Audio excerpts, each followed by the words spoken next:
स्वागत है आपका चंद्रा क्लासेस प्रयागराज में। मैं आई के त्रिपाठी और हम लोग पढ़ रहे हैं टीजीटी, पीजीटी, एलटी और जीआईसी के लिए राजनीति विज्ञान में महत्वपूर्ण चिंतक अरस्तू।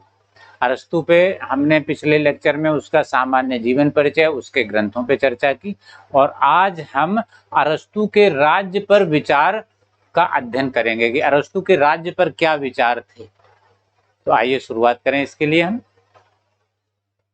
वास्तव में अरस्तू ने राज्य के लिए जिस शब्द का प्रयोग किया है वो क्या है? उसने राज्य के लिए कायनोनिया शब्द का प्रयोग किया है। कायनोनिया, कायनोनिया शब्द का प्रयोग करता है। कायनोनिया वास्तव में क्या है? ये ग्रीक भाषा का शब्द है। कायनोनिया ग्रीक भाषा का शब्द है और इसका अर्थ होता है, इसका अर्थ क्या होता है? इसका अर्थ होता है ऐसा समुदाय जिसके बिना मनुष्य का जीवन संभव न हो। कायनोनिया का अर्थ क्या होता है? ऐसा समुदाय जिसके बिना मनुष्य का जीवन संभव ना हो। अर्थात वह क्या कह रहा है कि राज्य कायनोनिया है, अर्थात राज्य के बिना मनुष्य का जीवन संभव नहीं। क्या कहा उसने? कायनोनिया। इसका अर्थ क्या है? ऐसा समुदाय। कायनोनिया का अर्थ होता है ऐसा समुदाय जिसके बिना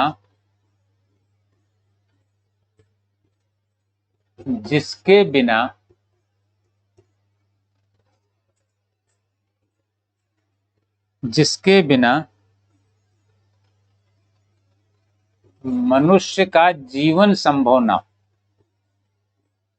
मनुष्य का जीवन संभव ना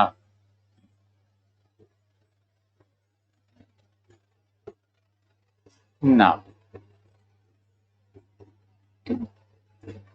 इसका अर्थ ये होता है कि ऐसा समुदाय जिसके बिना मनुष्य का जीवन संभव ना हो। अर्थात अरस्तू ये कहता है कि राज्य ऐसा समुदाय है जिसके बिना मनुष्य का जीवन संभव नहीं है। इसका मतलब है राज्य मनुष्य के जीवन के लिए अनिवार्य है। अब उसने ये बताया कि अनिवार्य क्यों है और इसकी उत्पत्ति या इसका विकास किस तरह से हुआ और क्यों हुआ। उसने वास्तव में कहा कि मनुष्य एक राजनीतिक प्राणी है, वह स्वाभाविक रूप से राज्य में रहने का अभ्यस्त है। वो क्या कहता है? मनुष्य एक राजनीतिक प्राणी है। अरस्तू ने कहा कि मनुष्य एक राजनीतिक प्राणी है और वह स्वाभाविक रूप से ही राज्य में रहने का अभ्यस्त है। इसके लिए उसने एक शब्द का प्रयोग किया था, जून पॉलिटिकान। जून पॉलिटिकान भी ग्रीक भाषा का शब्द है जिसका अर्थ होता है कि मनुष्य एक राजनीतिक प्राणी है और राज्य में रहने का ही वह अभ्यस्त है, अर्थात वह राज्य के बाहर नहीं रह सकता।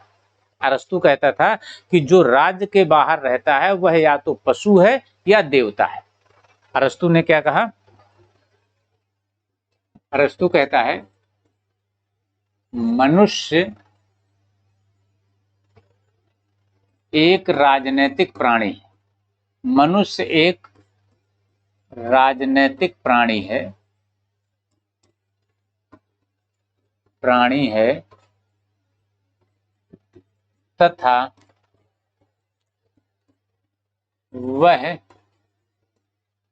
राज्य में रहने का अभ्यस्त है। वह राज्य में रहने का अभ्यस्त है।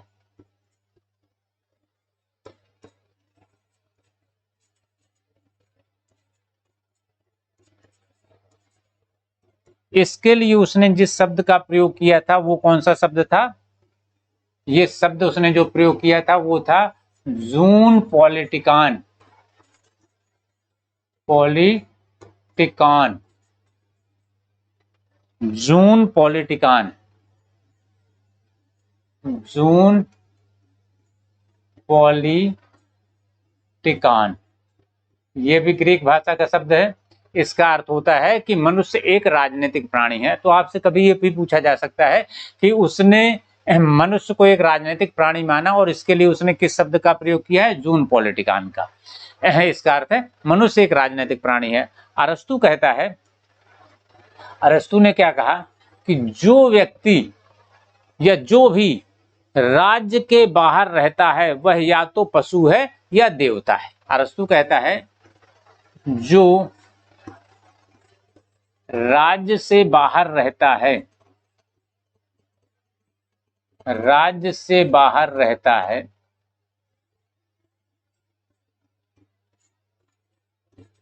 वह या तो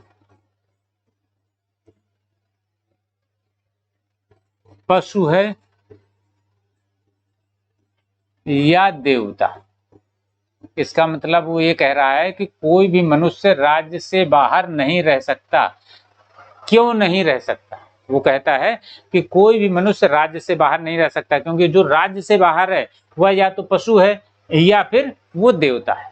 उसने कहा कि ऐसा क्यों है, राज्य मनुष्य के लिए अनिवार्य क्यों है, तो और राज्य वास्तव में अस्तित्व में क्यों आया? उसने इसका कारण बताया। वो कहता है कि वास्तव में राज्य जो है मनुष्य की सभी आवश्यकताओं की पूर्ति करता है, और मनुष्य स्वयं अपने आप में अपूर्ण है। वो अपनी आवश्यकताओं की पूर्ति नहीं कर सकता, और अपनी आवश्यकताओं की वो पूर्ति नहीं कर सकता, इसलिए मनुष्य बहुत से समुदायों को बनाता है, और बहुत से समुदायों में से एक समुदाय राज्य। और वास्तव में वो कहता है कि राज्य एक सर्वोच्च समुदाय है, जो कि अन्य समुदायों को नियंत्रित करता है, उनमें तालमेल बिठाता है, उनमें सामंजस्य बिठाता है। तो आइए समझ लें कि अरस्तु ने राज्य की उत्पत्ति के बारे में या राज्य के विकास के बारे में जो बताया है वो किस तरह से।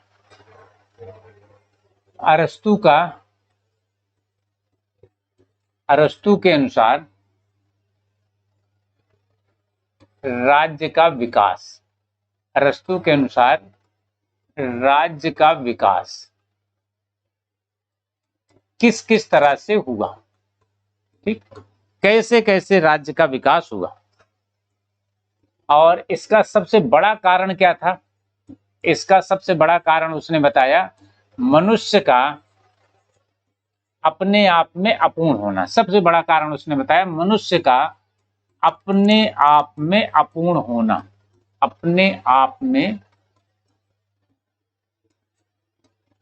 अपूर्ण होना।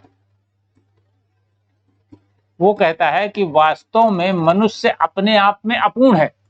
वो कहता है कि मनुष्य अपनी आवश्यकताएं पूरी ही नहीं कर सकता, और जब मनुष्य अपनी आवश्यकताएं पूरी नहीं करता है तो आवश्यकताएं पूरी करने के लिए वो दूसरों से सहयोग लेता है, और एक समुदाय अस्तित्व में आ जाता है, और उस समुदाय का नाम क्या है?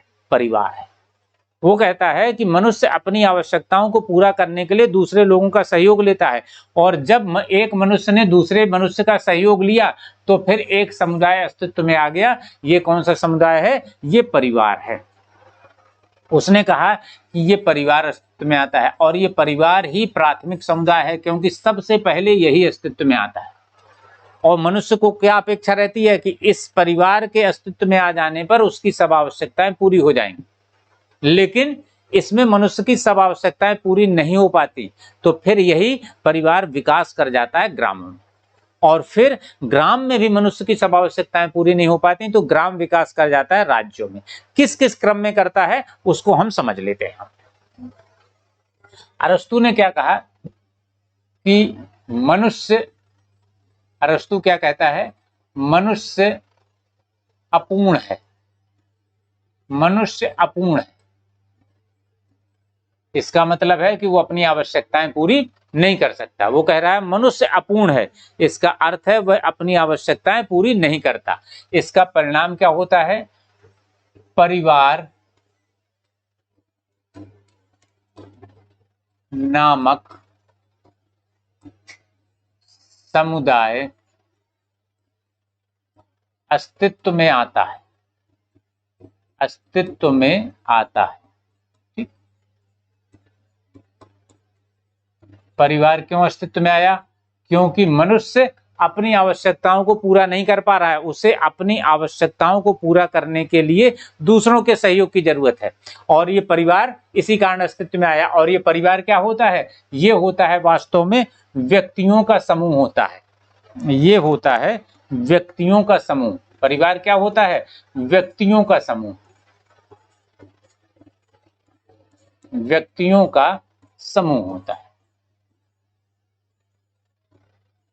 अब आप ये देख रहे हैं कि वास्तव में परिवार क्यों अस्तित्व में आया? क्योंकि मनुष्य अपनी आवश्यकताओं को पूरा करने के लिए दूसरे लोगों का सहयोग कर रहा है, सहयोग ले रहा है और एक दूसरे का सहयोग भी कर रहा है।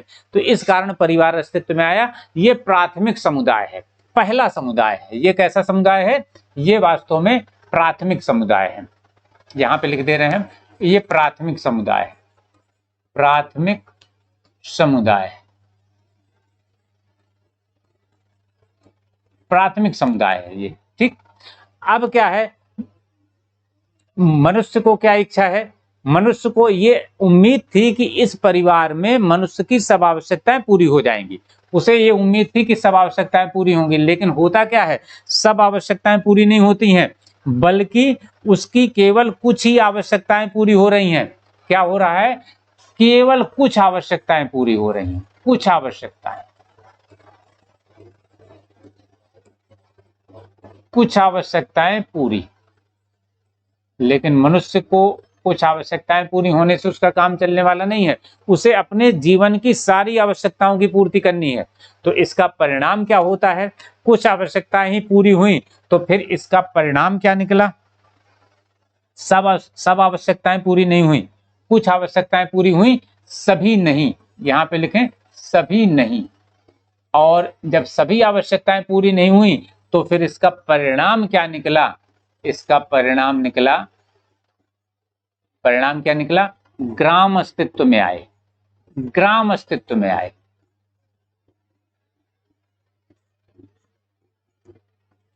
और ये ग्राम क्या है वास्तव में? ये जो ग्राम है ये परिवारों के समूह हैं। ये क्या है? परिवारों के समूह। ये हैं परिवारों के समूह, परिवारों के समूह, ये परिवारों के समूह हैं। और ये अस्तित्व में क्यों आए? इसका कारण आप देख रहे हैं, इसका कारण है कि ये परिवार में मनुष्य की सब आवश्यकताएं पूरी नहीं हो पाई, इसी कारण ग्राम अस्तित्व में आ गए। और ग्राम में क्या होता है? ग्राम में भी मनुष्य की सब आवश्यकताएं पूरी नहीं हो पाती। क्या रहता है? मनुष्य की बहुत सी आवश्यकताएं पूरी होती हैं, लेकिन सब आवश्यकताएं पूरी नहीं होती। यहाँ पे क्या हो रहा है? मनुष्य की बहुत सी आवश्यकताएं पूरी, बहुत सी आवश्यकताएं पूरी, बहुत सी आवश्यकताएं पूरी, लेकिन सभी नहीं, लेकिन सभी नहीं। यहां भी सभी आवश्यकताएं पूरी नहीं हो पा रही, लेकिन सभी नहीं, सभी आवश्यकताएं पूरी नहीं हो पा रही। अब क्या होगा भाई? अगर सब आवश्यकताएं पूरी नहीं होंगी तो ये विकास की प्रक्रिया आगे चलती रहेगी। ये वास्तव में क्या हुआ कि ये सब आवश्यकताएं परिवार में पूरी नहीं हुई तो ग्राम अस्तित्व में आए, और अब ग्राम में भी सब आवश्यकताएं पूरी नहीं हो पा रही हैं। तो इसका परिणाम क्या होगा? ये विकास यात्रा आगे चलती रहेगी। इसका परिणाम फिर क्या होगा? इसका परिणाम होगा, इसका परिणाम फिर क्या हुआ? परिणाम जो निकला, यहां से भी लीजिए, यहां से भी, राज्य अस्तित्व में आता है। इसका परिणाम क्या निकला? राज्य अस्तित्व में आता है, में आता है। अब राज्य में क्या होता है? राज्य में मनुष्य की सब आवश्यकताएं पूरी हो जाती हैं। यहां मनुष्य की सभी आवश्यकताएं पूरी, मनुष्य की सभी आवश्यकताएं पूरी,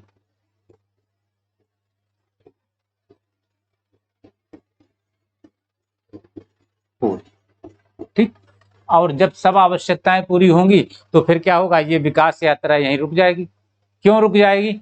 क्योंकि ये विकास यात्रा शुरू क्यों हुई थी? मनुष्य की आवश्यकताओं की पूर्ति करने के लिए शुरू हुई थी। और जब मनुष्य की सब आवश्यकताएं पूरी हो जा रही हैं राज्य में, तो फिर अब ये विकास यात्रा यहीं पे रुक जाएगी। इसका मतलब क्या हुआ कि ये राज्य वास्तव में क्या होगा? ये अंतिम समुदाय हो जाएगा, ये अंतिम समुदाय हो जाएगा। अब आप ये देखिए, परिवार क्या है? प्राथमिक समुदाय है। परिवार प्राथमिक समुदाय है और राज्य वास्तव में क्या है? ये अंतिम समुदाय। क्यों? क्योंकि इसके बाद में अब इसका विकास नहीं हो रहा है, ये अंतिम समुदाय। दूसरी बात और देखिए, राज्य में मनुष्य की सब आवश्यकताएं पूरी हो रही हैं, और परिवार में मनुष्य की सब आवश्यकताएं पूरी नहीं हो रही हैं। इसका मतलब क्या है? राज्य पूर्ण समुदाय है। राज्य क्या है? ये पूर्ण समुदाय है, ये पूर्ण समुदाय है, और राज्य पूर्ण समुदाय है। और परिवार क्या है? ये अपूर्ण समुदाय होगा। अपूर्ण, पूरा नहीं है, अपूर्ण समुदाय। इस सब पर आपको एग्जाम में क्वेश्चन बनेंगे, और हम अपने प्रैक्टिस सेट में भी इस सारे टॉपिक्स पे क्वेश्चन बना के आपकी प्रैक्टिस कराएंगे। तो क्या स्थिति आ रही है? राज्य वास्तव में क्या है? पूर्ण समुदाय, और परिवार अपूर्ण समुदाय है। अब एक बात ये आती है कि राज्य इस तरह से परिवार से ग्राम में विकास करता है, ग्राम से राज्य में विकसित हो जाता है। अर्थात अरस्तु राज्य के किस सिद्धांत, राज्य की उत्पत्ति के किस सिद्धांत का समर्थक है? विकासवादी सिद्धांत का समर्थक है। राज्य को विकास का परिणाम वह मान रहा है कि राज्य विकास कर रहा है। कहां से? परिवार और ग्रामों से विकास कर रहा है। क्यों विकास कर रहा है? मनुष्य की आवश्यकताओं की पूर्ति के लिए विकास कर रहा है, मनुष्य के जीवन को अच्छा बनाने के लिए विकास कर रहा है। अरस्तु ने कहा था, राज्य जीवन के लिए अस्तित्व में आता है और सद जीवन के लिए बना रहता है। देख रहे हैं आप, जीवन के लिए अस्तित्व में आया, क्योंकि एक व्यक्ति अपनी सब आवश्यकताएं पूरी नहीं कर पा रहा है। अर्थात एक व्यक्ति अपने जीवन को अच्छे से संचालित नहीं कर सकता, अपने जीवन को बनाए नहीं रख सकता, वो अपनी सब जरूरतें पूरी नहीं कर सकता, इसके लिए अस्तित्व में आता है। और फिर बना क्यों रहता है? इस मनुष्य के इसी जीवन के में खुशियां देने के लिए बना रहता है, इस जीवन को अच्छा करने के लिए बना रहता है। तो इस तरह से अरस्तु का राज्य की उत्पत्ति का सिद्धांत ये है, उसने इस प्रकार से राज्य की उत्पत्ति के बारे में बताया है। अब इसकी विशेषताएं हम देख लें, उसने कौन कौन सी विशेषताएं बताई हैं राज्य की उत्पत्ति की। इन विशेषताओं को देख लेते हैं हम एक एक करके। अरस्तु की राज्य की विशेषताएं,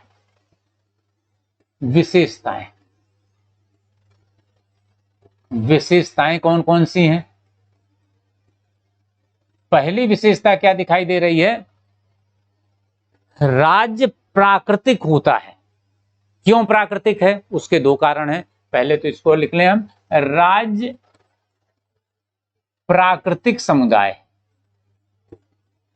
प्राकृतिक समुदाय, राज्य प्राकृतिक समुदाय है। और क्यों है प्राकृतिक समुदाय, इसको भी देखें।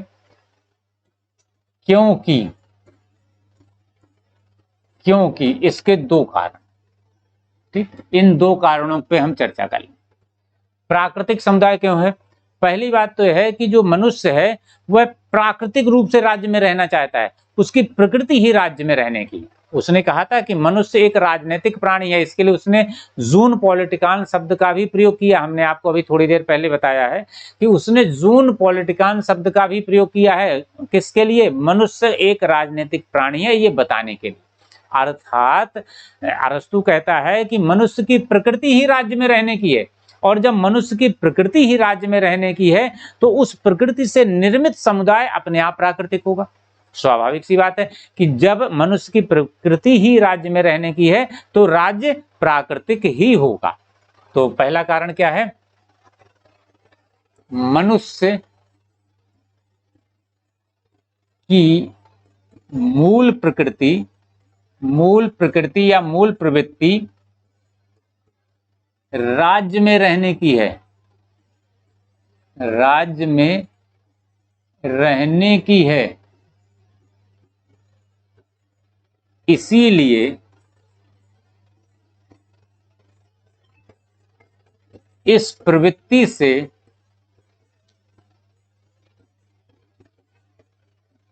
उत्पन्न राज्य प्राकृतिक स्वरूप का ही होगा, प्राकृतिक स्वरूप का ही होगा।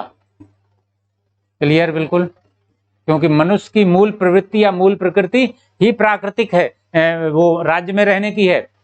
तो फिर जब उसकी राज्य में रहने की ही प्रवृत्ति है तो फिर उस प्रवृत्ति से उत्पन्न राज्य प्राकृतिक स्वरूप का ही होगा। दूसरी बात क्या आती है? राज्य का विकास किससे हुआ? परिवार और ग्राम से हुआ, और परिवार और ग्राम दोनों प्राकृतिक संस्थाएं हैं, दोनों प्राकृतिक समुदाय हैं। तो प्राकृतिक समुदायों से विकसित होने वाला राज्य अपने आप में प्राकृतिक होगा। दूसरी बात क्या है? दूसरी बात है राज्य का विकास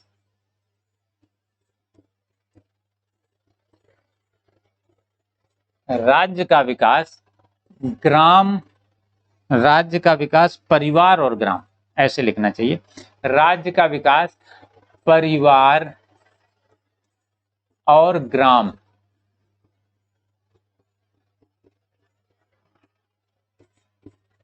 जैसे समुदायों से हुआ है, जैसे समुदायों से हुआ है,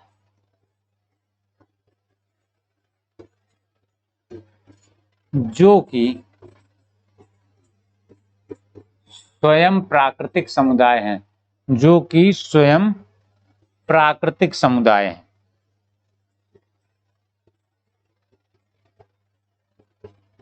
प्राकृतिक समुदाय हैं।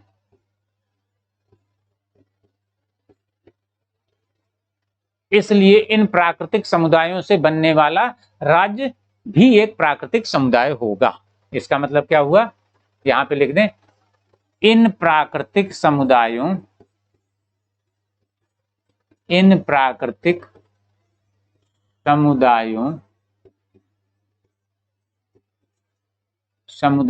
से निर्मित होने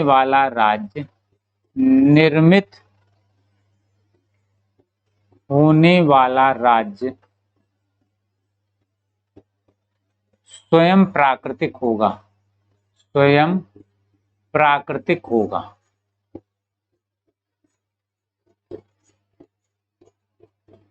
पहला कारण तो ये हुआ कि भाई राज्य प्राकृतिक क्यों है? क्योंकि वह मनुष्य की मूल प्रकृति राज्य में रहने की है, और मूल प्रकृति या मूल प्रवृत्ति के कारण वह उत्पन्न होता है। और दूसरी बात है वो ग्राम और परिवार से विकसित होता है, और परिवार और ग्राम दोनों के दोनों वास्तव में प्राकृतिक समुदाय है, इसलिए उनसे निर्मित होने वाला राज्य स्वयं प्राकृतिक होगा। अब इसके बाद दूसरी विशेषता देखते हैं। दूसरी विशेषता कौन सी है?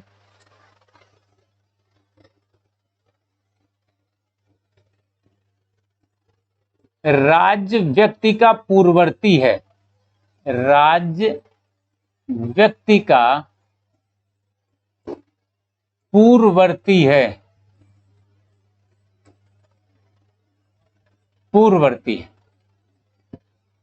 अरस्तु ने कहा कि राज्य व्यक्ति का पूर्ववर्ती है, अर्थात राज्य व्यक्ति से पहले है। अर्थात राज्य व्यक्ति से पहले है। अर्थात राज्य व्यक्ति से पहले है। इसका मतलब है अरस्तु कह रहा है कि राज्य पहले अस्तित्व में आता है, व्यक्ति बाद में।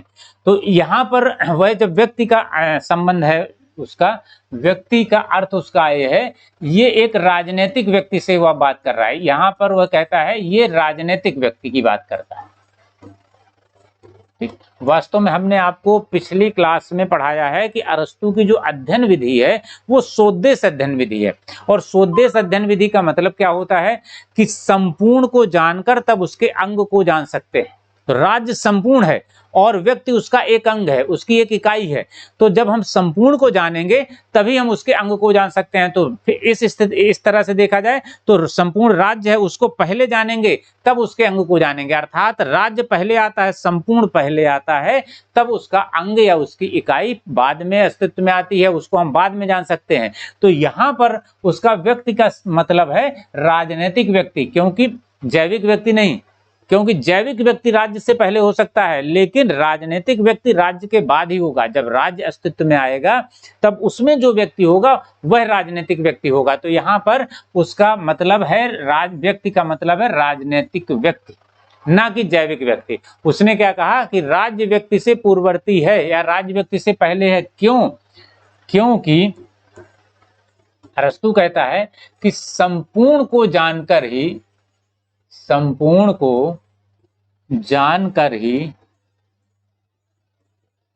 उसके अंग को जाना जा सकता है, उसके अंगों को जाना जा सकता है, अंगों को जाना जा सकता है, जा सकता है।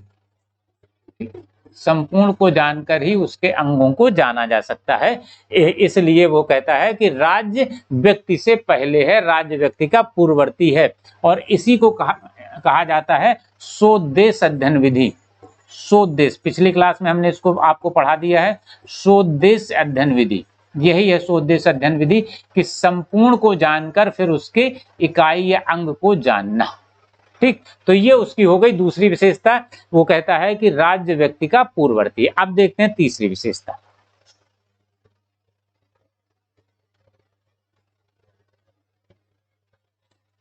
वो कहता है तीसरी विशेषता अरस्तु की क्या है राज्य की उत्पत्ति, राज्य की, राज्य आत्मनिर्भर है, राज्य आत्मनिर्भर है, राज्य आत्मनिर्भर है। क्यों? यहां पर दो कारण। पहला क्या है कि राज्य मनुष्य की सभी आवश्यकताओं की पूर्ति करता है, राज्य मनुष्य की सभी आवश्यकताओं की पूर्ति करता है, मनुष्य की सभी आवश्यकताओं की पूर्ति करता है।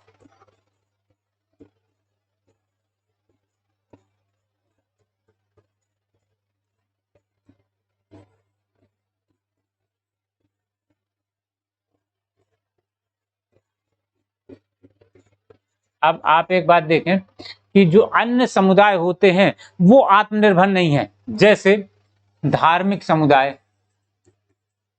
धार्मिक समुदाय, सामाजिक समुदाय, आर्थिक समुदाय, मनोरंजनात्मक समुदाय, मनोरंजनात्मक समुदाय, ये सारे समुदाय क्या हैं? ये मनुष्य के जीवन के किसी एक पक्ष की ही पूर्ति करते हैं, ना कि संपूर्ण उसके हितों की पूर्ति करते हैं। और ये पूरी तरह से आत्मनिर्भर नहीं है, ये एक दूसरे पर निर्भर होते हैं। तो ये ना तो मनुष्य के सभी हितों की पूर्ति कर सकते हैं और ना ये आत्मनिर्भर होते हैं, बल्कि ये एक दूसरे पर निर्भर होते हैं। जबकि राज्य क्या होता है? राज्य वास्तव में इन सब से ऊपर होता है। राज्य मनुष्य के हितों की पूर्ति करता है और वो किसी अन्य समुदाय पर निर्भर नहीं होता, वह स्वयं मनुष्य के सारे हितों की पूर्ति करने में सक्षम होता है, अर्थात वह आत्मनिर्भर होता है, उसे किसी दूसरे समुदाय पर निर्भर नहीं रहना पड़ता। तो पहली बात ये आती है कि राज्य एक आत्मनिर्भर है। क्यों आत्मनिर्भर है? क्योंकि ये मनुष्य की सब आवश्यकताओं की पूर्ति करता है। दूसरी बात क्या आती है, इसके जीवन का लक्ष्य जो है, राज्य के जीवन का लक्ष्य है मनुष्य के जीवन को प्रसन्नता देना, सुख देना। अरस्तु ने क्या कहा था कि राज्य जीवन के लिए अस्तित्व में आता है और सद जीवन के लिए बना रहता है। अरस्तु क्या कहता है? अरस्तु कहता है राज्य जीवन के लिए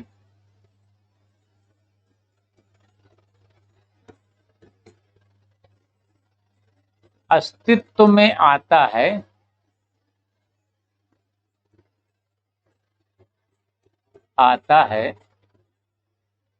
और सद जीवन के लिए बना रहता है, और सद जीवन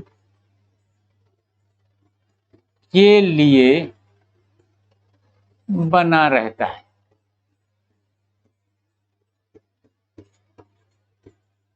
बना रहता है। अब अरस्तु के अनुसार राज्य का उद्देश्य क्या है, राज्य का लक्ष्य क्या है? अरस्तु के अनुसार राज्य का लक्ष्य है, राज्य का लक्ष्य मनुष्य के जीवन की सभी आवश्यकताओं को पूरा करके उसे खुशियां देना, प्रसन्नता देना। इसका लक्ष्य क्या है? मनुष्य को खुशियां या प्रसन्नता देना, ये लक्ष्य है राज्य का। प्रसन्नता देना ये लक्ष्य है। और इसके लिए उसने जिस शब्द का प्रयोग किया है, खुशियां या प्रसन्नता के लिए उसने जिस शब्द का प्रयोग किया है वो ग्रीक भाषा का शब्द है यूडेमोनिया। इसके लिए उसने किस शब्द का प्रयोग किया है? यूडेमोनिया, यूडेमोनिया ये ग्रीक भाषा का शब्द है। यूडेमोनिया,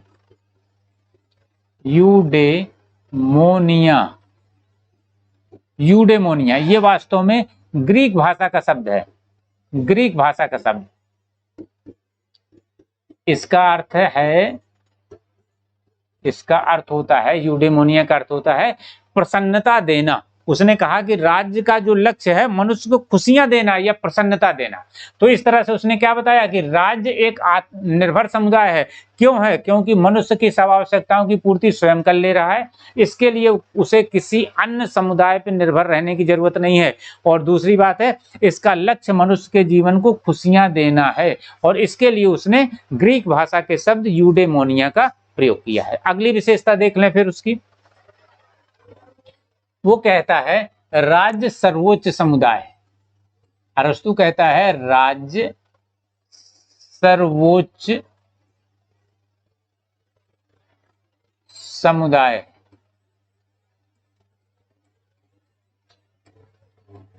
उसने क्या बताया?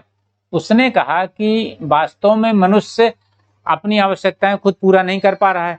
जब वो अपनी आवश्यकताएं अकेले पूरा नहीं कर पा रहा है तो उसका परिणाम क्या हो रहा है कि वह बहुत से समुदायों को बना रहा है, बहुत से समुदाय बना रहा है जिससे उसकी आवश्यकताएं पूरी हो सकें। जैसे आर्थिक समुदाय, जैसे आर्थिक समुदाय, सामाजिक समुदाय, सामाजिक समुदाय, ऐसे लिख दे रहे हैं संक्षेप में, सामाजिक समुदाय, धार्मिक समुदाय, धार्मिक समुदाय, सांस्कृतिक समुदाय, इस तरह के बहुत से समुदाय बनाता है। वो कहता है कि राज्य इन समुदायों को आपस में सामंजस्य बिठा देता है। वो कहता है राज्य इन समुदायों में आपस में सामंजस्य बिठा देता है, तालमेल बिठा देता है और इनको नियंत्रित कर लेता है। वो कहता है राज्य इनमें सामंजस्य भी बिठाता है, तालमेल भी बिठाता है और इनको नियंत्रित भी करता है, अर्थात राज्य सर्वोच्च समुदाय है। वो कह रहा है कि राज्य, जो राज्य है वो यहाँ पे है, ये राज्य है, ये राज्य है। अब ये राज्य क्या कर रहा है? इन सबको नियंत्रित भी कर रहा है और इनमें सामंजस्य भी बिठा रहा है, अर्थात यह वास्तव में एक सर्वोच्च समुदाय है। ये सभी को नियंत्रित भी करता है और उनमें तालमेल भी बिठाता है, जिससे कि राज्य मनुष्य की सब आवश्यकताओं को पूरा कर ले रहा है। ठीक, अगली विशेषता देख लेते हैं। जो कुछ हमने अभी आपको समझाया था उसी पर निर्भर है। अगली विशेषता कौन सी होगी? 5वां नंबर आ जाएगा। वो कहता है राज्य पूर्ण समुदाय। राज्य पूर्ण समुदाय, ये हम आपको बता चुके हैं, राज्य पूर्ण समुदाय है। पूर्ण समुदाय क्यों है? क्योंकि मनुष्य की सारी आवश्यकताओं को ये पूरा कर लेता है, इसलिए राज्य पूर्ण समुदाय है।